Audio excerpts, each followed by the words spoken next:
Welcome back to another episode of cricket. I only believe in Jassi Bhai. He is the guy who game changer. और कहाँ से start करूँ क्या आपको खूबसूरत किस्म का आज डे वन हुआ पर्थ के अंदर पहले टेस्ट मैच का Border Gavaskar trophy absolutely peak test cricket. अगर आप टेस्ट क्रिकेट के फैन हैं, नो मैटर आप जिस मर्जी टीम को सपोर्ट करते हो, अगर आपने कम्पिटिटिव क्रिकेट देखनी है then you have to watch Border Gavaskar trophy. भाई क्या कोई दो मुकाबले के जो टक्कर वाली टीमें हैं ना वो ये सीरीज खेल रही हैं, और क्या कोई खूबसूरत किस्म का starting from India winning the toss selected to bat first. Bumrah का डिसीजन काफ़ी मुझे अच्छा भी लगा, लेकिन उस तरह से अच्छा गया नहीं क्योंकि इंडियन टीम ने बैटिंग जो थी बिल्कुल ही नाकाम किस्म की बैटिंग की थी। Starting from Jaiswal early on drive मारने जा रहे थे स्टार्ट कोर्ट्स, नॉट इजी कि आप स्टार्ट को अर्ली ऑन ड्राइव मारने जाएं, वो भी कुका बोरा बॉल के अगेंस्ट, तो डिफिकल्टीज होती हैं। इनसाइड एज लगा आउट होकर चले गए। देवदत्त पडिक्कल भी है 22-23 गेंद, उन्होंने भी नहीं खाता खोला ही नहीं अपना, वो भी शून्य पे आउट होकर चले गए। के राहुल का काफ़ी वो उसके आउट पे काफ़ी कंट्रोवर्शियल डिसीजन बन रहा है, और वो मेरे ख्याल से जहाँ तक मुझे समझ बूझ है और according to the law of ICC मुझे लगता है कि वो गलत आउट था। हालांकि थर्ड अंपायर और फोर्थ अंपायर ने एक दूसरा एंगल मांगा जो कि वो नहीं प्रोवाइड कर पाए, और बेनिफिट्स बैटर को जाना चाहिए था लेकिन बॉलर को चला गया। और केएल जो कि एक एंकर वाली बारी कहे तो 70-75 गेंदें खेल चुके थे, 22-23 रन मैच बनाए हुए थे उन्होंने, तो वो टाइम लेना चाह रहे थे, लेकिन वो एक गलत डिसीजन मैं उसको कहूँगा कि वो था जिसकी वजह से वो आउट होके चले गए। केएल राहुल यार मुझे जिस तरह की मर्जी उसकी फॉर्म हो, ये वर्सटाइल बैटर है, वो वर्सटाइल बैटर है, मतलब उसको जहाँ मर्जी बैटिंग करा दें, T20 में ओपन करा दें, वनडे में 5वें नंबर पर खिला दें, टेस्ट में ओपन करा दें, उसके पास कोई एक्सक्यूज नहीं होता। वो बंदा अपना हर दफ़ा 110% देने की कोशिश करता है, लेकिन अगेन वो गलत डिसीजन था। बहुत से क्रिकेटर्स ने उस पर ट्वीट भी किया कि गलत डिसीजन था और वो आउट होकर चले गए। विराट कोहली पे मैं ज़्यादा बात नहीं करना चाहता क्योंकि हम सबको पता है, आपको भी पता है जो उनके फ़ैन है मुझसे बड़ा कौन होएगा। वो हम सबको पता है कि ये लास्ट सीरीज़ है उनकी। अगेन इट्स हार्ड टू से, बट मुझे लगता है कि ये लास्ट सीरीज है। अगर इंडिया WTC के लिए क्वालिफाई कर गया तो वो एक अलग डिबेट है, लेकिन इट्स टू अर्ली टू से कि हमें मेरे ख्याल से विराट को ये पूरी सीरीज देनी चाहिए। गेंद वो उनको समझ नहीं आई कि उन्होंने गेंद लीव करना था कि खेलना था, एक्स्ट्रा बाउंस पे एज लगा और वो आउट होकर चले गए। उसके बाद ऋषभ पंत आए, सबको पता था कि ऋषभ पंत आए हैं, वो अपनी एक टिपिकल बारी खेलेंगे। उन्होंने मारी भी, घूम घूम के शाटें मारी जिस वक्त 100 काउंटी में मारी थी हमें, और उसने ऋषभ पंत ने थोड़ा सा स्कोर चलाया। उसके बाद नीतीश कुमार रेड्डी, सबसे हाईएस्ट स्कोर उस बंदे का है। और मैं जे इंडियन यंगस्टर्स जो है ना वो सर पे कफन बांध के आते हैं, उनको पता होता है कि भाई हमें चांस मिला है, हमने उसको दोनों हाथों से अडेप्ट करना है। अगर हम इसको नहीं करेंगे तो हमारे पीछे जगह खाने वाले बहुत बैठे हुए हैं, मतलब बहुत बहुत बड़ी लोट है इंडिया के पास बैटिंग की। तो वो देखें नीतीश कुमार ने जो क्रूशल उसने 43-41 रन समथिंग स्कोर किए ना, वो बहुत क्रूशल थे इंडियन टीम के लिए खास तौर पे। ध्रुव जुरेल भी जल्दी आउट हो गया, हालांकि मुझे लगता था कि उनकी जगह शायद सरफराज को खिला लेते, लेकिन अगेन ध्रुव जुरेल ने ए टीम में अच्छी बारियां खेली हैं, तो अभी इट्स टू अर्ली टू से, एक इनिंग्स के बाद हम नहीं जज कर सकते। और जब इंडिया 150 पे आउट हुआ था, क्या कोई रूथलेस किस्म की बॉलिंग की। जॉश हेजलवुड ने 4 विकेटें वो ले रहा है, 2 स्टार्क ले रहा है, 2 कमिंस ले रहा है, 2 मिचेल मार्श ले रहा है। अभी नेथन लाइन की जरूरत पड़ी नहीं, 5 ओवर किए उसने, लेकिन उसकी जरूरत पड़ी नहीं क्योंकि फास्ट बॉलर ने ही इंडियन टीम को खा के वो चले गए थे। 150 पे जब आउट हुए थे तो मुझे लग रहा था कि यार यहाँ पिच बहुत अच्छी है, इंडिया ने बैटिंग बहुत ही गंदी की है। और बैटिंग तो इंडिया ने शॉर्ट सिलेक्शन तो बाकी उनकी जो थी वो उस तरह से नहीं थी जिस तरह से टेस्ट मैचेस में होनी चाहिए, गलत ही शॉर्ट सिलेक्शन थी इंडियन टीम की, जिसकी वजह से वो 150 पे आउट हुए। लेकिन अगेन आप तब तक पिच को जज नहीं कर सकते जब तक अपोजिशन की भी जो है बैटिंग ना आए।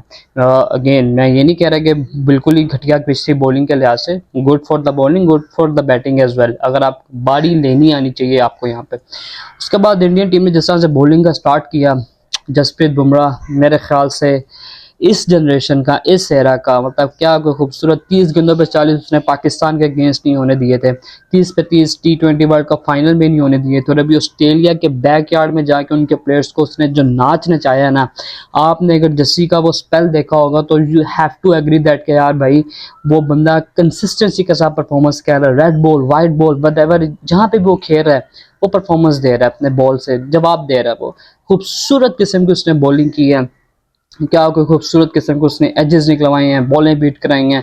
लबुशेन का कैच छोड़ दिया विराट ने, लेकिन अगेन इतना कॉस्टली नहीं हुआ, 2 पे लबुशेन आउट हो गया। लेकिन ये क्लैरिफाई नहीं होना चाहिए कि विराट ने कैच छोड़ा तो इट्स ओके, नहीं, विराट को वो कैच पकड़ना चाहिए था। हालांकि उसने जब छोड़ा तो सारे सेलिब्रेट कर रहे थे, लेकिन विराट ऐसे कह रहा था कि भाई मैंने पकड़ा ही नहीं है। उस्मान ख्वाजा को जल्दी आउट, ऊपर से जल्दा किया उन्होंने, वो जो उन्होंने नया प्लेयर डाला उसको LBW हुआ। स्मिथ का जो बॉल डाला है ना जसप्रीत बुमराह ने, मैंने वो लाइव बॉल देखा यार। अगर आप टेस्ट क्रिकेट को पसंद करते हैं ना, मेरा नहीं ख्याल कि आप उस बॉल को कहेंगे कि यार ये क्या बॉलर है, ये क्या टीम है। यार स्मच जैसे प्लेयर को उसने पूरा टांगों के बल पे ले आया और गोल्डन डक पहली बॉल के ऊपर होके वो जा रहा है। उसके बाद ट्रेविस हेड को जो हर्षित राणा, हो खूबसूरत किस्म का उसने बॉल मारा है। हालांकि हर्षित राणा ये अपने आप में ही एक करेक्टर है। मुझे लग रहा था कि प्रसिद्ध कृष्णा या आकाशदीप खेलेंगे, लेकिन इंडियन टीम ने भाई वो आउट ऑफ द बॉक्स जाके चीजें सोचते हैं। आप देखिए उन्होंने जडेजा अश्विन को नहीं खिलाया। हमारी टीम में जडेजा अश्विन होते हैं, हम सोच ही नहीं सकते थे कि भाई जडेजा अश्विन को बाहर करके हम वॉशिंग सुंदर को खिला लें। अगेन वॉशिंग सुंदर की मैं बात करूंगा, उसने बैटिंग में उतना खास किया नहीं, बॉलिंग में देखेंगे चौथे पांचवें दिन तक तो टेस्ट मैच नहीं जाएगा। अगेन 3-4 दिन में टेस्ट मैच सबमिट हो खत्म हो जाएगा, तो देखना होगा कि वॉशी कहाँ पे इम्पैक्ट डालेगा जरूर, ये मैं आपको बता रहा हूँ, डालेगा जरूर। जडेजा अश्विन को बाय उठा के हर्षित राणा को उन्होंने खिला दिया। आकाशदीप और प्रसिद्ध कृष्णा अपने आप में करेक्टर है भाई। वो जिस तरह पहला ओवर करने आया उसने क्या कुल फायदी किस्म की लाइन एंड लेंथें निकाल के रखी हैं, अग्रेशन दिखा रहा है, चढ़ के ऊपर बॉलिंग कर रहा है। ऑन द अदर साइड उसका भाई जो अब नीतीश राणा देखें, जो KKR में लेफ्टी बैट्समैन है, वो एक बिल्कुल ही कूल एंड कंपोज किस्म का बंदा। उसका भाई उतना ही जो है ना, मतलब चढ़ के बॉलिंग करने वाला है। मतलब दोनों भाई हैं, मुझे जहां तक लगता पता है ये दोनों भाई हैं, हर्षित राणा नीतीश राणा, जो KKR में जो दोनों है। क्या को खूबसूरत पीच ऑफ डिलीवरी उसने डाली ट्रेविस हेड को, चारों खाने से तो हो गया ट्रेविस हेड। हालांकि वो अटैक करने चला गया था ट्रेविस हेड, उसका पता था मुश्किल भी करे, अटैक करने जाऊंगा फायदा होगा जिस तरह ऋषभ करने गया था, लेकिन वो अपनी कट शॉट मारा था, सब कुछ उठा उठा के मारा था वो ट्रेविस हेड। लेकिन खूबसूरत किस्म का बॉल डाला उसने, हर्षित राणा ने चीरते हुए गेंद निकल गई। मार्च भी जल्दी आउट हो गए, ज्यादा कंट्रीब्यूट वो भी नहीं कर पाए, कमिंस भी आउट हो गया। लबुशेन पे मानना चाहूंगा, सिराज ने 4 गेंदे कंसिस्टेंसी के साथ एक ही जगह पे फेंकी फेंकी फेंकी।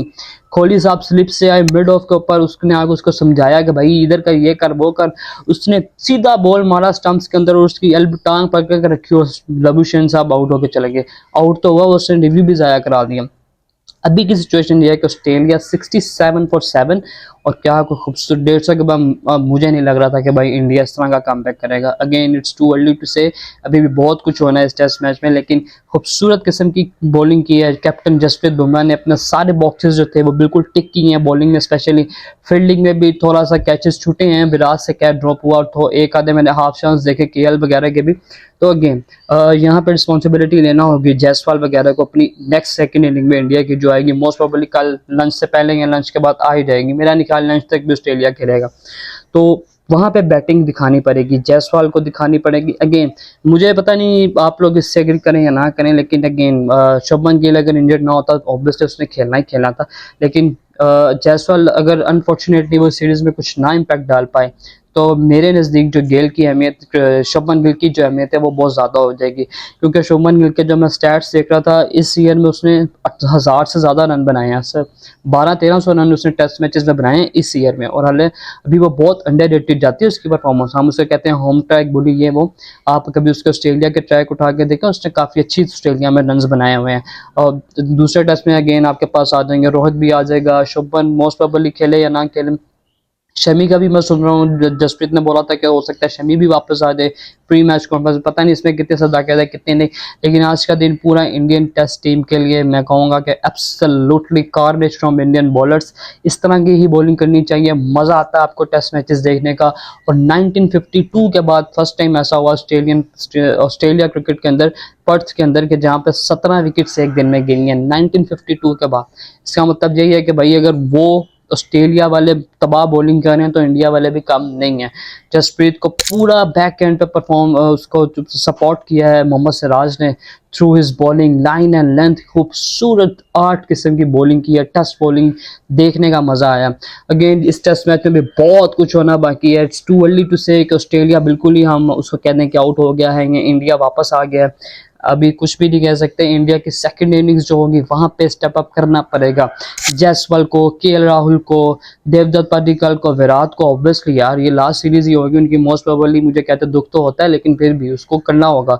अभी मैं विराट पे इसलिए कोई जिंक्स नहीं मारना चाहता या बात नहीं करना चाहता, क्योंकि अब 5 मैचेस है ना, तो 5 मैचेस में मोस्ट प्रोबेबली उसकी 10 इनिंग्स या समझो अब 7-8 इनिंग्स में तो बारी आ ही जाएगी, ठीक है।